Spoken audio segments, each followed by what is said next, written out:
has said he has a right to do as he wishes. He's a dictator! I have a message. Do not be afraid. Instead, be defiant.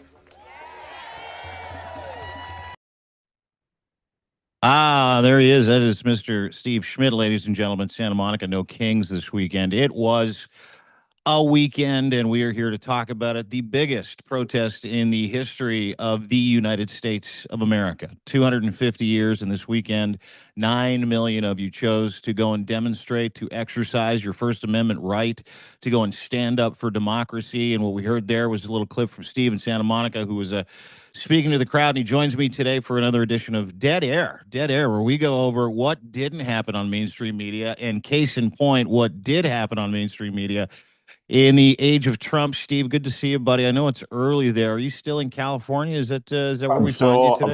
I'm still in California. Still in California for another day, but we'll soon be back. You know, it's a commitment to get up this early, dude. Thanks. It is. Appreciate it. It is. It came early this morning, Dean. Yeah, I know. The alarm goes off, and it's that terrible iPhone alarm too, right? You never want to hear that at 5 a.m. No, and it's a shrill sound, isn't it? I'm yet to find a shrill sound, like a Carolyn Levitt is what I call it. You want to get out of bed, just have Caroline Levitt on repeat, wake you up. just like a piercing through your brain sound, a terrible noise. Yeah. Well, listen, I want to get into it. We've got some grades to give. Every Monday, we do a feature for the Save America movement, for the people of the United States of America, where we give a grading scorecard to mainstream media. What happened this weekend is mainstream media ran into a buzzsaw. The buzzsaw was the No Kings protest. 9 million people around the United States of America, and it was global. We had about 12,000 that showed up here in Toronto for a No Kings march. It was all over the world, from Bern, Switzerland, to Helsinki, Finland, to London, England, to Paris, France, all protesting the same thing, which is protesting for democracy against Donald Trump. And not a single sniff, dude. It was such a disaster this weekend on all 5 Sunday daily news programs, where you got platitudes, a couple of mentions from Kristen Welker, who I like, expected more. You got nothing from Trump's state media at all. I gave them a grade. We'll get to the grade in just a second, Steve. But what I want to do is play this clip, and then I want to kind of get into that dereliction of duty for mainstream media. And I want to get your impression of the weekend as someone who is deeply involved in No Kings, and with our friends over at the Save America movement, giving that keynote this weekend, because this weekend shook the world, and it should have shook the world. And for people not to be paying attention to this, and this to not be serviced on mainstream media, is what a shame. That's the only word I can think of. But I want to play this clip. Mike, the second clip, this is the supercut of No Kings, and this is what happened this weekend, which was also ignored ad nauseum. Let's play this clip real quick.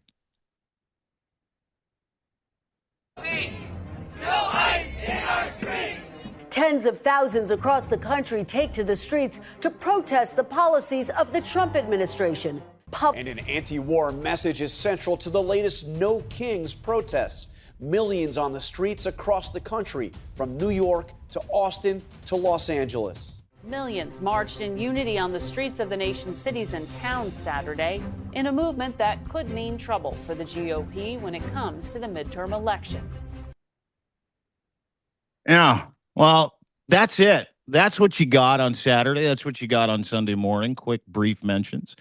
I gave Face the Nation, Margaret, an A-. I gave Kristen Welker, C+. I gave This Week with Raditz and Carl a C. I gave Dana Bash, C-, and I gave Shannon Bream yet another F. You and I chatted. None of those grades are good enough for you, my friend. Not one of them. I was like... Well, first off, the first thing I want to say about it before I get into the grades, and what could be a dispute between us, if we were to ever teach a class together, possible that philosophically that your embrace of the Canadian grading system, a very kind system, very lenient and permissive system, could be a division in our approach to the classroom, to the class. I remember my Canadian stepkids when I saw their grades all the time. I was like, God, they're geniuses.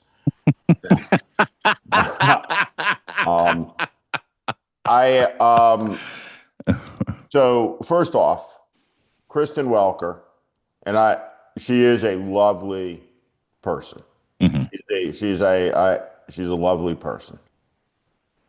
What is she talking about when she says there are tens of thousands of people that came out? Right? If you were at the Blue Jays game yesterday, there were tens of thousands of people at the Blue Jays game. 40 sold out. Yeah. Yeah. I think it's fair to say if you're at a Blue Jays game, Mm-hmm. soon we'll be at the Blue Jays game. Mm-hmm. And if I were you to say to you at the Blue Jays game, how many people are here, Dean? And if you were to say to look around and be like, there are tens of thousands of people here, that would be accurate. Mm-hmm. If you looked at that crowd and you were like, there's 100 people here, that would be crazy. And so, in the same manner, if you report on what happened on Saturday, when there's 9 million people on the streets all over the country in defiance and protest, and you say there's 10,000 people, how is that not, at some level, a caricature of Orwell? This is NBC News. This isn't OAN. In fact, I would argue it's not any Sunday show. It's the flagship. It's Meet the Press. Meet the Press says there were tens of thousands of people. What? Mm. There were 3,100 protests across all 50 states, including in other countries, including in all the territories. The group I spoke to was 10,000 people. So the most elemental detail of what happened isn't reported, let alone the what and why of it. Yeah. Yeah. And you know what? You're hitting the nail on the head, because it's not just about the lack of coverage. It's about the minuscule coverage it got and how it was presented to the American people. Case in point, 9 million people showed up this weekend. In any other time in America's history, if 9 million people in 50 states, in 3,100 different locations showed up to say no, this would be the only story. They would want to know why. They would want to know who. They would want to know how. And they would want to know what the goal was. What is the end result? What are you looking for? And everybody knows what they're looking for. Everybody knows why these protests exist. Everybody knew why 9 million people flooded the streets. Everybody knows in watching why. I don't know if you saw the visual, Robert De Niro, Tish James, Reverend Al Sharpton walking together, leading the people of New York, hundreds and hundreds of thousands of people in New York City alone. And nobody talked about it on Sunday. And if they did talk about it, to your point, they completely misrepresented it. And listen, Kristen Welker was the best of the bunch because she mentioned it. But when she mentioned it, and this is a question I would have for you, she minimized, and not just minimized, but minimized it in such a delusional way that I thought to myself, tens of thousands of people versus 9 million. Who is she doing this show for? Is NBC as petrified as the ABCs? Are they captured like the CBSs? And CBS was just as bad with Raditz and Carl this weekend. They made mention of it and then talked about literally everything else under the sun, from TSA agents to ICE to Iran. But nobody talked about this. 9 million people showed up in the streets of the United States this weekend, Steve, and this was about Iran. But this also got no play. None of it. So these shows are listed as public affairs shows. but they're not public affairs shows. These are shows that cover politics. And nobody should be on their high horse that they're anything other than that. That these are shows that cover politics. These are not shows where there is debate on public policy. So for example, these are not forums where any person is going to go on and have a debate or any type of substantive conversation about the fact that we've added trillions of dollars in debt over months to the national debt. And again, 1 million seconds, 12 days. 1 billion seconds, 32 years. 1 trillion seconds, 33,000 years. That's the difference between 1 million, 1 billion, and 1 trillion, right? And so these numbers matter, what they're talking about, but they're not talking about policy. They're not talking about any issue of substance. What they talk about on these Sunday shows is politics and the political implication of everything. So the government shutdown is never covered through a prism of what is the debate even about. You can't even find mention on most of these shows about what the core disagreement is at this point over what it is the government is shut down about, which matters, because now suddenly ICE is in the airports without their masks, and that's okay. But when it comes to the cities where they're terrorizing the population with their masks, Trump would rather shut the government down, shut the Homeland Security Department down, shut the Coast Guard down. Democrats say no about this. Right? So this is all of it is an exercise, right, at some level in trying to get to the root of what's happening. And in the case of these protests, there's no bearing, no pulse taken towards what the meaning of 9 million people on the street may be a week into the spring of an election year that's 220 days away. What was the disposition of Kristen Welker a week into the administration? What was the disposition of all of these Sunday shows when Trump was getting started?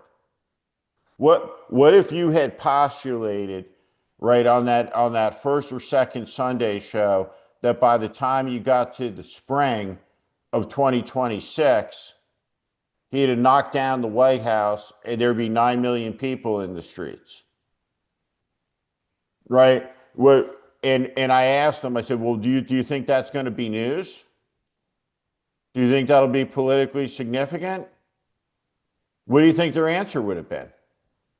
And yes. And then if you look back at them and say, you know what? That's not the news. You know what the news is?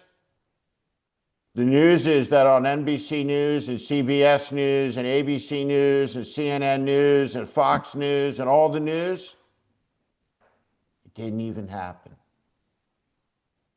Didn't even happen, really. Small protests, small gatherings. 2,000 people. 2,000 people. A few thousand malcontents, dissidents, whack jobs, the nutters of the country. While the sane people talk about the return of Jesus Christ at the edge of war with Iran and the parachute jump they're planning between Bitcoin sales. It's outrageous. Yeah. Outrageous. Well said. Great points. Underscoring not just the dereliction of what mainstream media is. Trump was right. I mean, if you think about it today, Trump was right. Trump was right. Is the enemy of the people. That is what media has become. And to your point again, if anybody else in the middle of a war, right, decided that they were going to host, a gathering on Air Force One. Any other president in the history of the United States, a gathering on Air Force One to talk to reporters, to talk about the war. They would talk about the war. They would talk about what's going on in Iran. They wouldn't bring a series of renderings of their ballroom talking about Corinthian marble. We'll get to that coming up in just a minute. Spending 90% of their time talking about that while minimizing and dismissing questions about starvation in Iran, darkness in Iran, troops on the ground in Iran. All the while, at home, 9 million people are literally flooding the streets begging for change, asking for cheaper gas, cheaper groceries, an end to a war that's all about Jeffrey Epstein and distraction that's costing $2 billion a day, Steve. $2 billion a day. That's not getting reported. No. No one's talking about that. No one's talking about how they've added, since that $37 trillion budget where everybody's like, we're going to add $4 trillion to the budget. They've added another $3 trillion. That deficit is now $40 trillion. No one's talking about that. Nobody's talking about the sacrifice of 10,000 troops, which are scheduled to be deployed to Karg Island. Nobody's talking about that. They're just talking about what Donald Trump wants to do. And then we get literally a series of the most ridiculous comments from Trump last night on Air Force One, the day after the biggest protest against any regime, any administration in the history, the storied, gloried, blood-soaked history of the United States. 9 million people showed up, more than any ever in the history of that country. And we're talking about fucking ballrooms and Corinthian marble. That's it. That's what got covered. That's the state of that union, to your point. And so for someone like Kristen Welker, who I know you like, I mean, and you could take Fox News and CBS right out of the mix.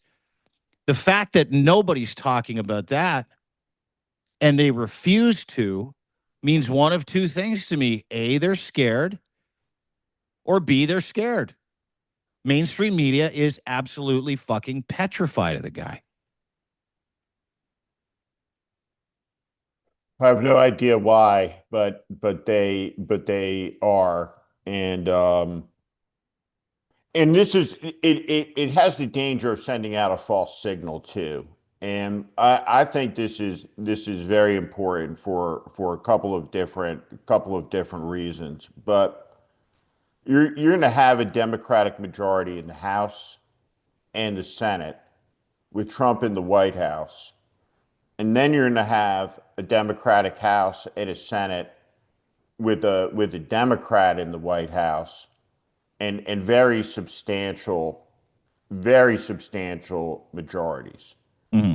And what we do with that as a country is going to be very, very important. It's very important for the Democratic Party. John Kennedy once said, "What's the purpose of a great party if it doesn't serve a great national purpose?" And we have to begin the process of cleaning all of this up. And in order to do that, after 2 decades plus of mostly government failure, we have to do something in opposition together that's easy, that we can all agree on. And what we should all be able to agree on, even the people who say, I don't care about this. There's a writer who I think is one of the best writers on Substack, Dan Barkoff, emergency room physician from Vermont, Annapolis graduate. Dan Barkoff's like, I don't care about this subject explicitly. All of the people that hold that position, their compromise in this is to understand that there's a lot of us who care a lot about what I'm about to say. Right? And that is we want whatever Trump builds there, mm-hmm.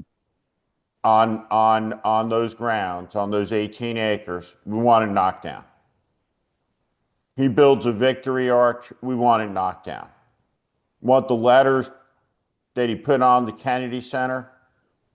By the way, Robert Kennedy defamed his uncle John Kennedy by saying explicitly Donald Trump was a better president than John Kennedy, which is ludicrous, absurd.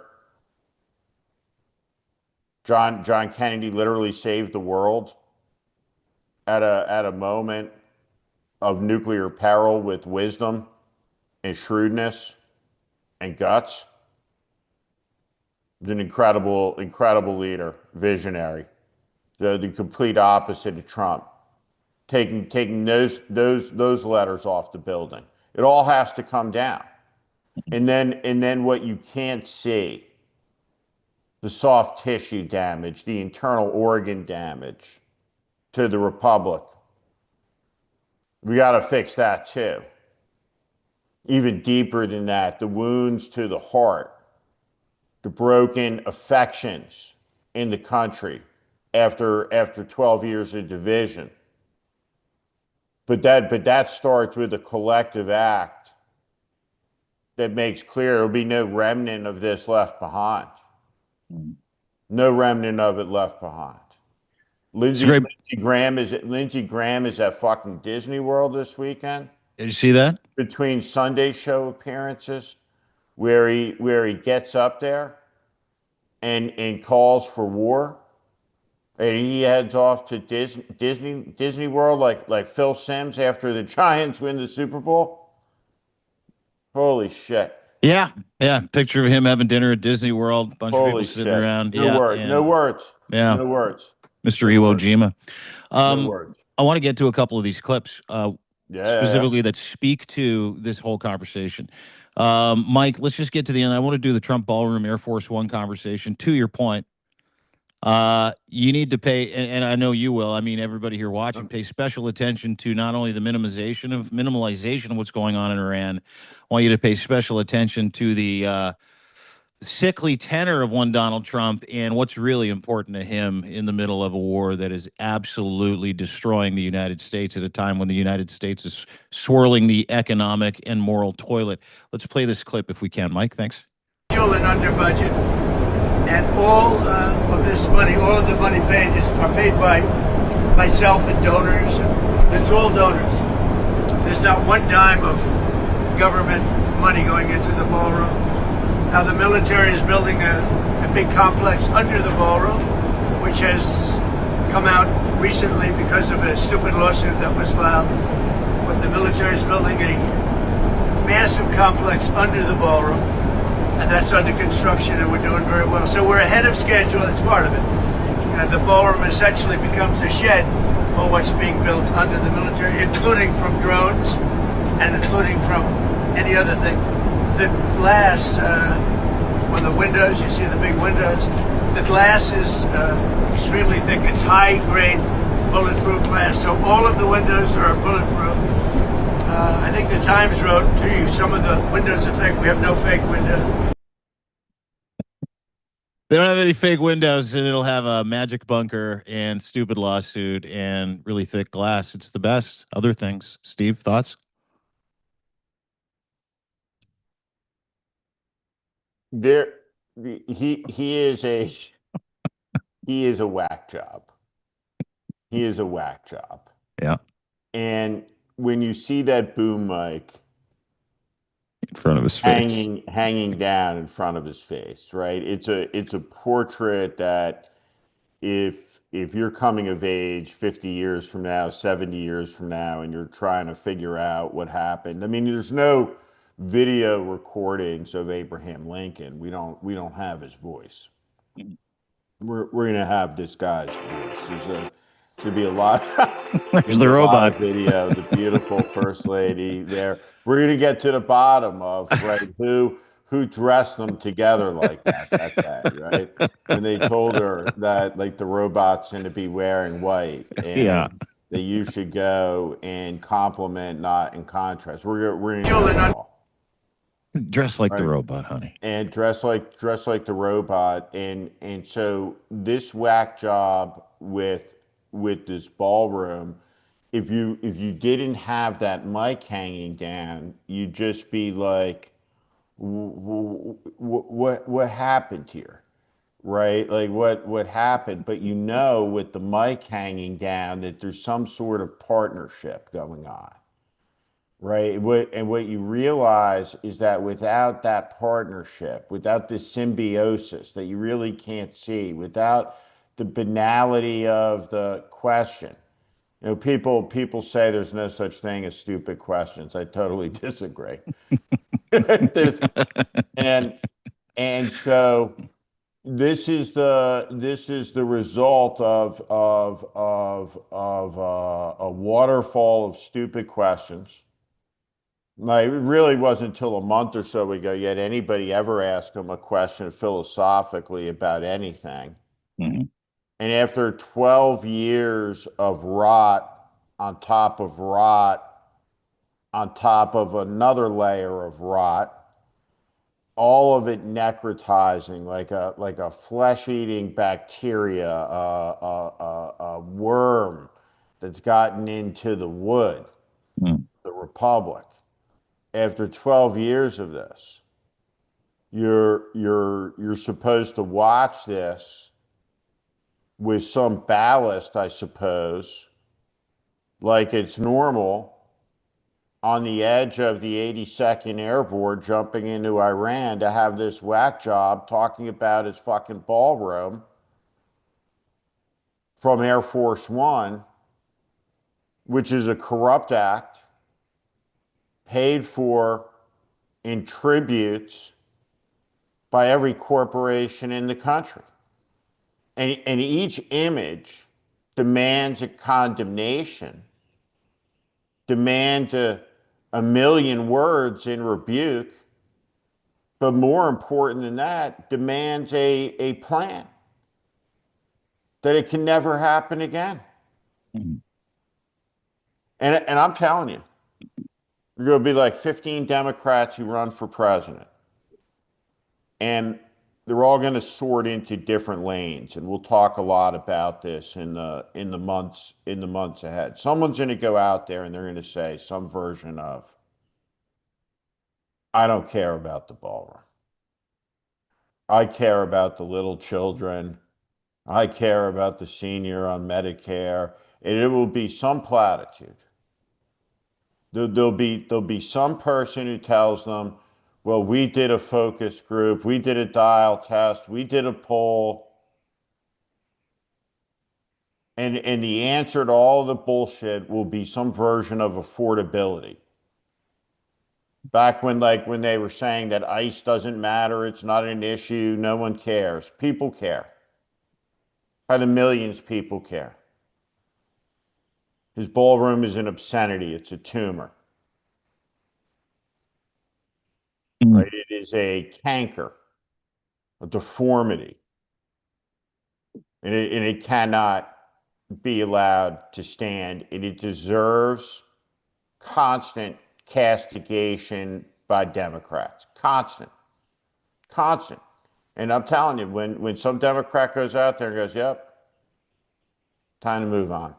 Don't care about the ballroom. It's going to be a profound mistake. Mm. Yeah, I'll vote for the guy. If I'm an American, I'm voting for the guy that's like, that thing comes down. His name Yeah. comes off of every fucking building. Yep. And we're going to turn that Qatari jet into scrap. That's Yep. the guy I'm voting for. That's who I'm voting for, or woman. Doesn't matter who it is. Also taking away from the fact that we're covering obviously dead air, the name of the podcast, the name of the Substack Live. What wasn't covered as Trump is pimping his ballroom, satellite images. If we have those of the AWAC and some strato tankers at a base in Saudi Arabia, Mike, if you can pull those up, that would be phenomenal. We only found out about this. Again, more important things to address than ballrooms. This is what happened at an airbase in Saudi Arabia, where the United States of America was literally staging surveillance bombings, refuelings, et cetera, for Iran. Iran hit them so hard, and this was a week ago. Iran hit them so hard they took out $4.5 billion worth of avionics, including one of 3 AWACS. It's the brains for most of these operations. They now only have 2 left. They don't have a lot of these strato tankers left either, because I think they took out 3 or 4 of them. We're now up to about 21 different aircraft of different varieties that Iran has picked off. We're now up to 2 carriers that are basically inoperable. There you go. You can see.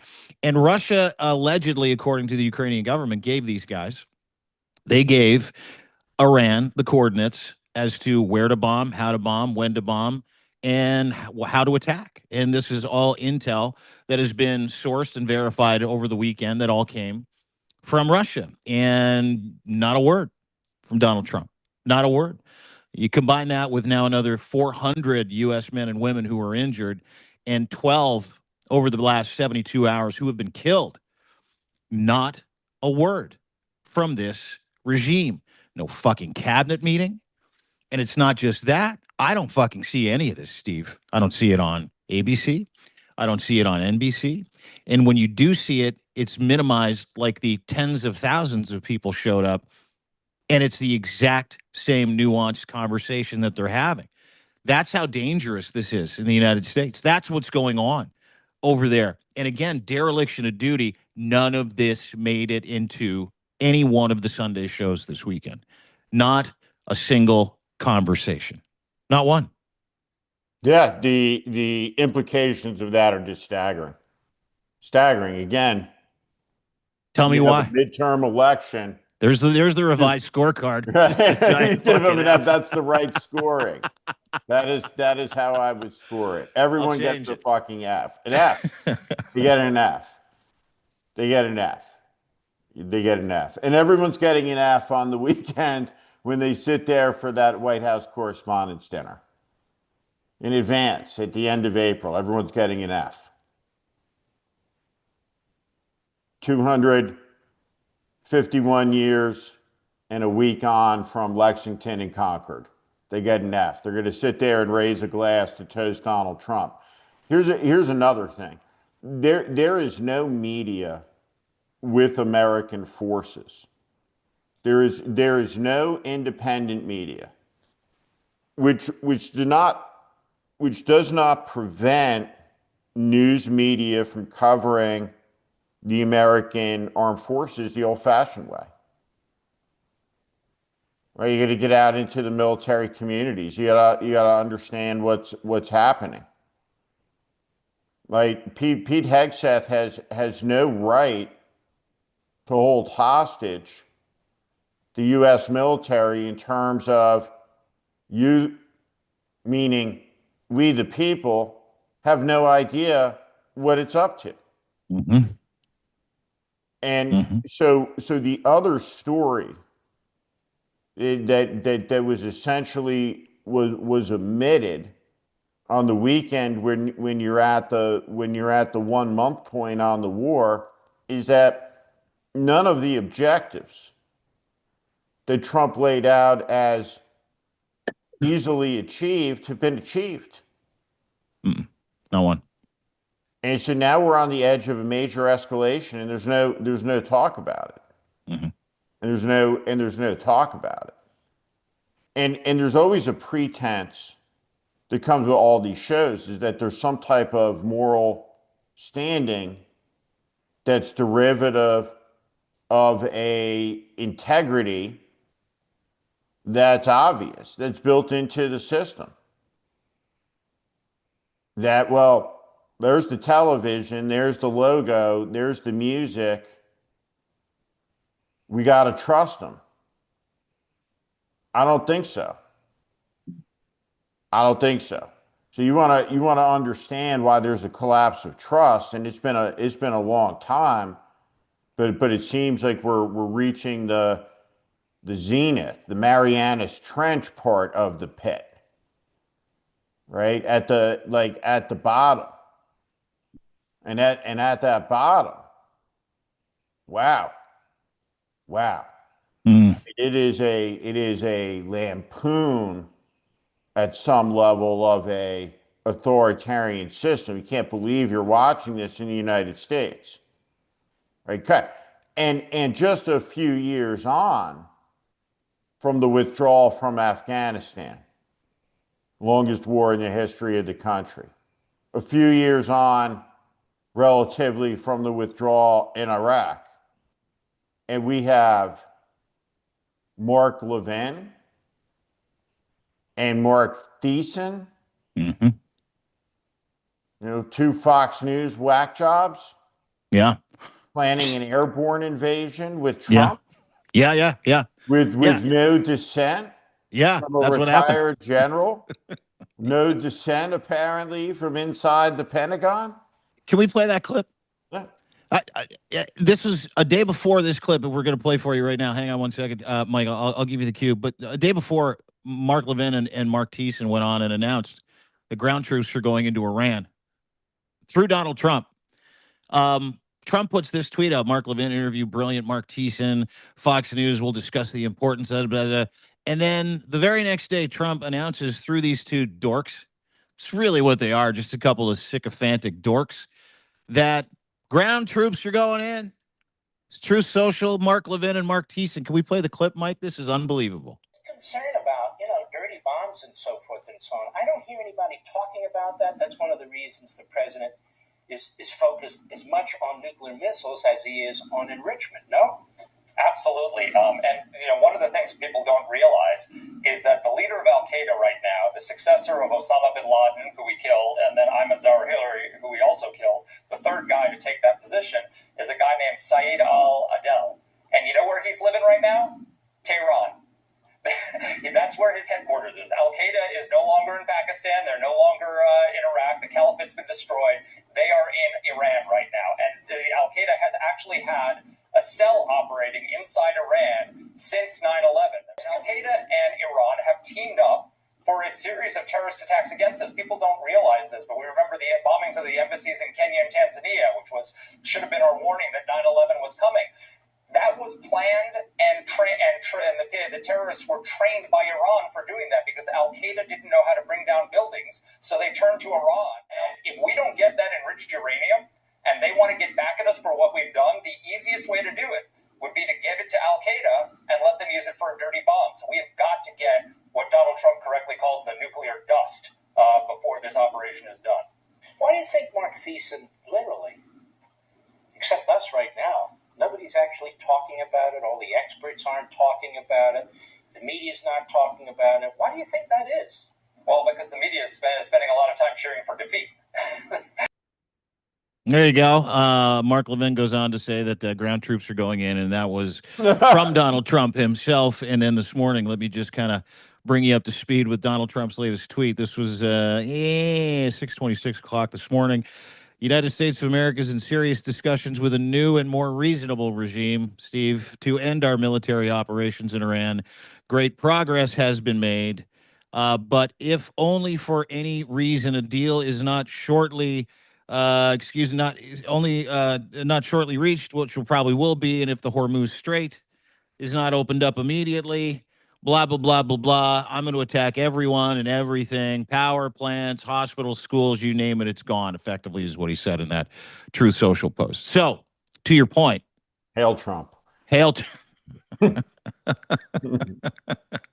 Well said. Hail Trump. Hail Trump. But that's just ridiculous to me. And it's got to be ridiculous to you.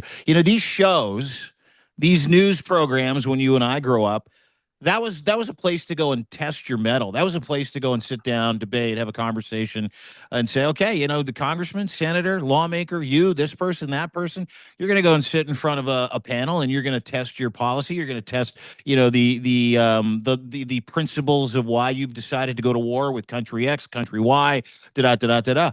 That is no longer the case and hasn't been for some time. These are just assets to the Trump regime.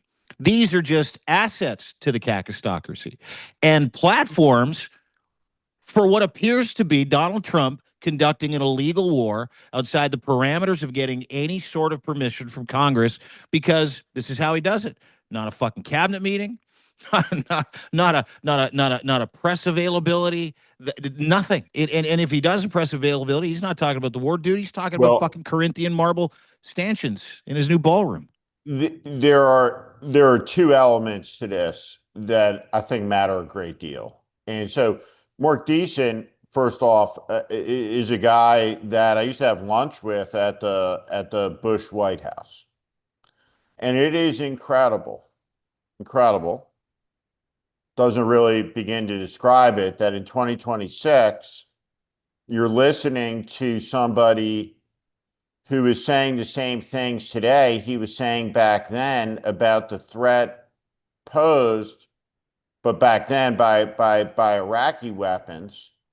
But at any rate, he's somehow using 9/11 and even the attack on the USS Cole, the Clinton era bombings in Tanzania to suggest that now we're at war in Iran, which we must all support because Al-Qaeda is in Iran.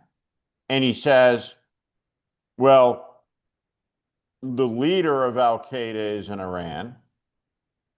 And then he says, contradicting himself, that it's a cell that's in Iran. You know, and of course, Al-Qaeda is a Sunni Muslim organization, and Iran is a Shia Muslim state. And so, once again, the implication is that we have to act in defense against something that hasn't occurred yet, preemptively. Always. And no matter what, the equation always is, we got to send more troops. Because the argument ultimately becomes the only way out is through. And so when these idiots put in 2 Marine Expeditionary Units, it's 5,000 men in total, and they drop another couple thousand as part of the airborne brigades, and we have to go rescue those guys because they're stranded, that's going to take many, many thousands of more troops. And there's not a plan. This is all being done as an improvisation. And it's a disaster unfolding in real time. And the second part of what I was going to say is, and I don't know what the explanation is,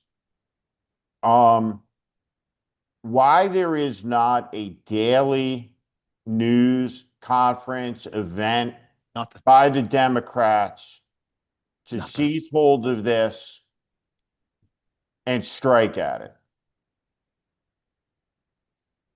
If you're a Democratic Party, it's just mystifying to me. What about having your own war updates with real updates on losses, whether it be, you know, men and women, whether it be equipment, whether it be like, what about some kind of accountable press conference where, you know, the Democrats stand up to the stump, to your point, and they deliver the news of the day about everything that went on in Iran that day?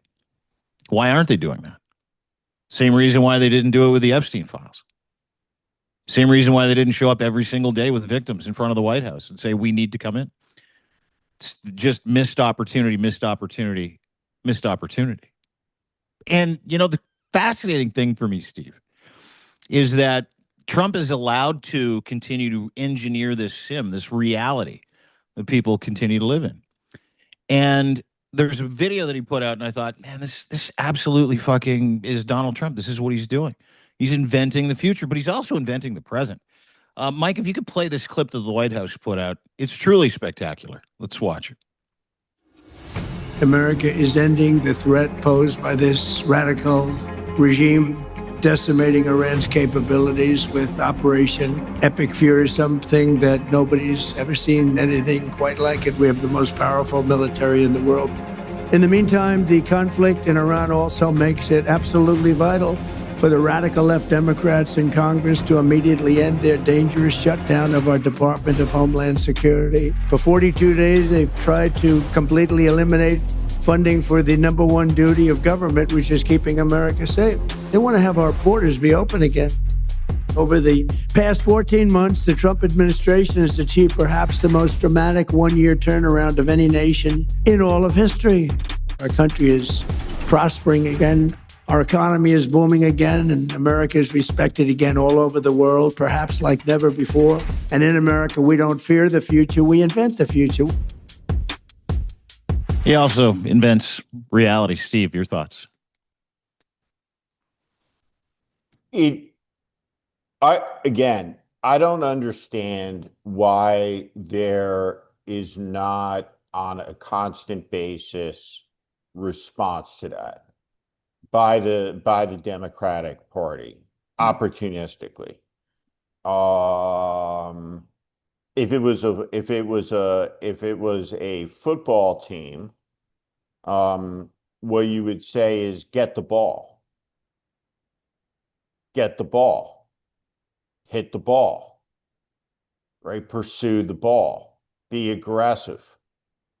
And what you want to see, there are some outstanding Democrats in the Congress.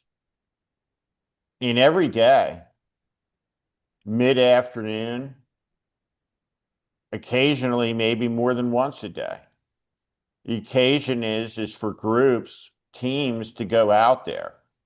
And they should compete with one another. They should strive to be funny. They should use video elements. They should have a video that answers that video at the open, that laughs at him, that mocks him. This is a catastrophe that's swirling all around. And by the way, the taxpayer paid for propaganda, I had always understood that was illegal. If you had said to me, as someone who had a high-level White House job and worked in the political space and the communication space, just at a conceptual level around what they're doing, I would have told you that you can't do that. But there's apparently a lot of things that a lot of us thought that you couldn't do, that you could do, and not only do it, but do it with impunity, which means, and you can't take this for granted that someone is doing this, because there's no one doing the obvious, which is a news conference event.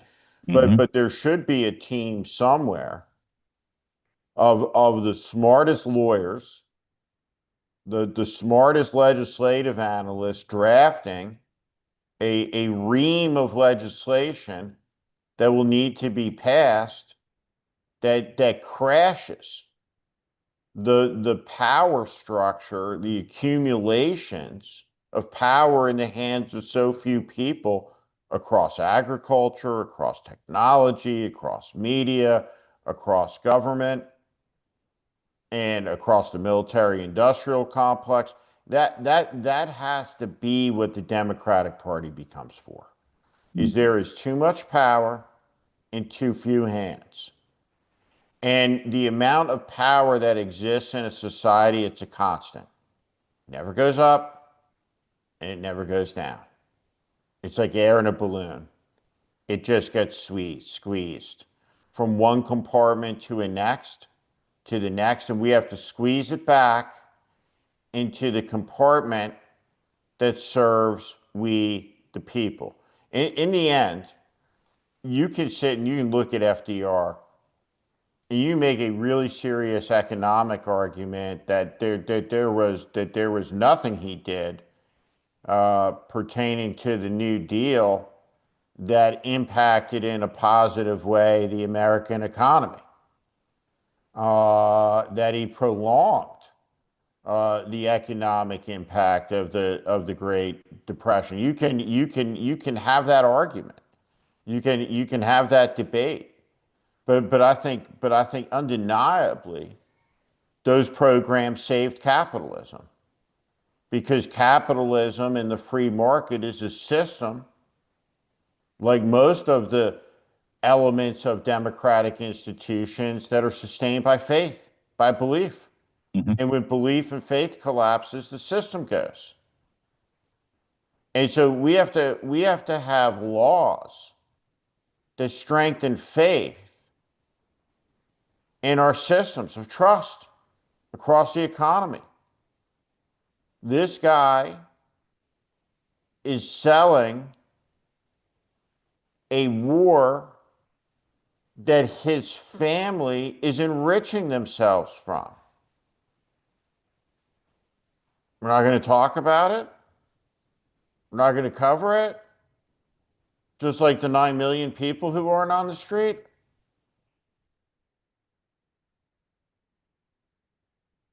Come on. Bad deal. Bad deal.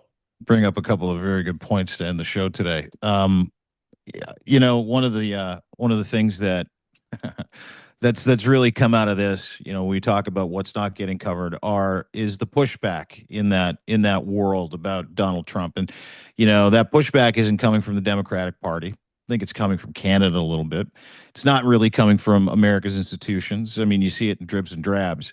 But the pushback that I've seen, and this is going to sound crazy, Steve, from the Iranian regime with Lego movies has been more effective in battling Donald Trump, has been more effective. And this is the dangerous part, because there I am sharing Iranian propaganda this morning on Twitter of an Iranian regime killing a whole bunch of U.S. Lego soldiers in front of Karg Island.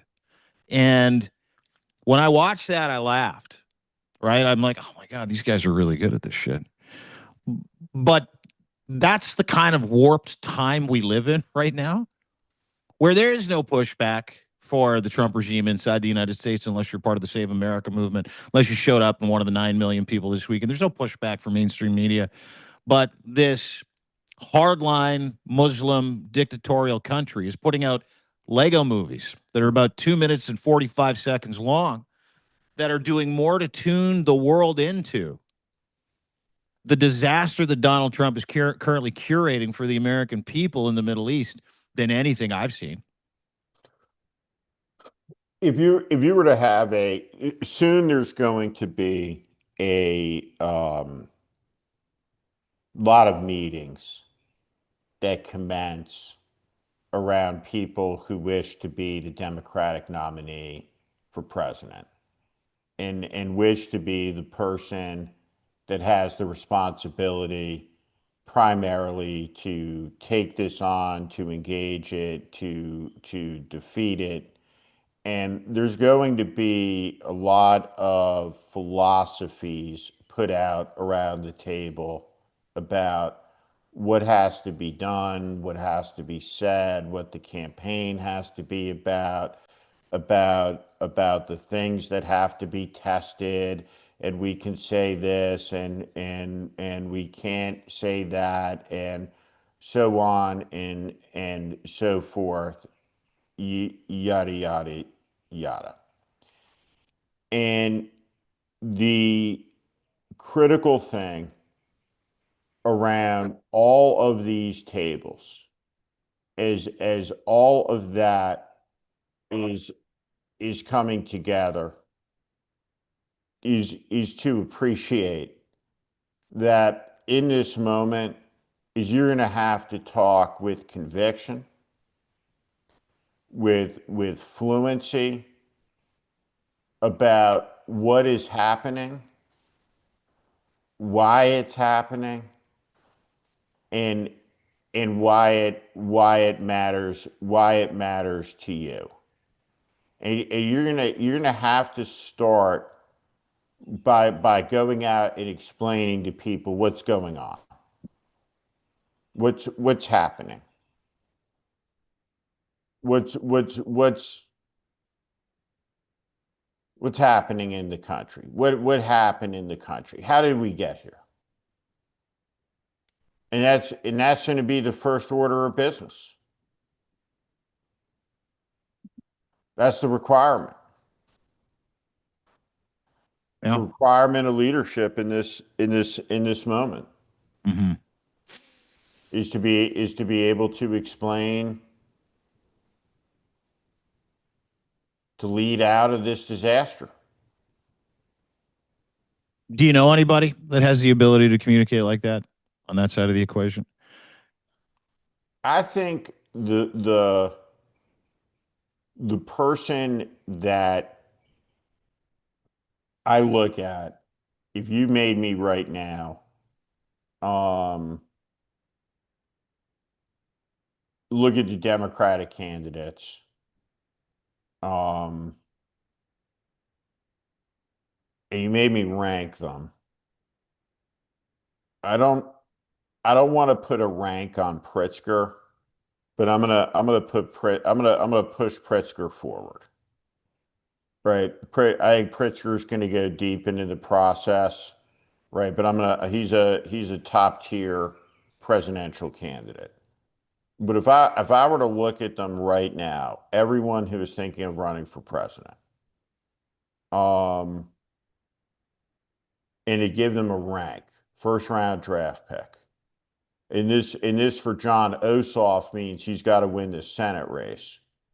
But I look at John Ossoff and I'm kind of like that may be, to me, that's the first round pick right now. Really? That's if I was drafting, if I have the NFL team approach here, that's maybe my first round pick. I think he's exceptionally talented. I look at Mark Kelly. Mark Kelly fits the moment. He would not normally be on a 20-year basis, looking back over the last 5 or 6 elections. He would have a lot of deficits as a national candidate from those elections, right? But timing's an important aspect in all of this. And the time matches his disposition in a way that I think is very good. And when you run for president, you have to fill the moment. Mm-hmm. You have to meet the moment. And he seems to be a figure who's getting bigger to me. Any Carney-like dark horses? Mark Carney-like dark horses out there? United States? I think you're going to have a lot of people running. And at the end of the day, it's a character test. You're going to have a lot of space to be able to go out and say things that are consequential. The thing that I'm going to try to do is I want to be fair when I talk about it, obviously, but at the same time, you need to be honest. Yeah. So there was a poll out not so long ago. A lot of people, mostly between 60 and 80, to be honest. They love Pete Buttigieg. Love him.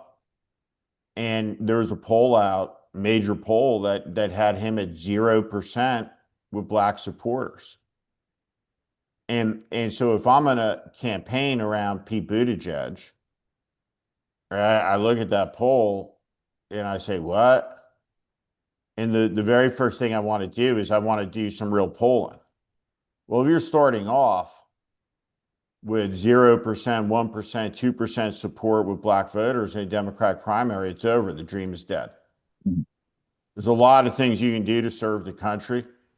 You may be an exceptional cabinet secretary, but you're not going to be the president.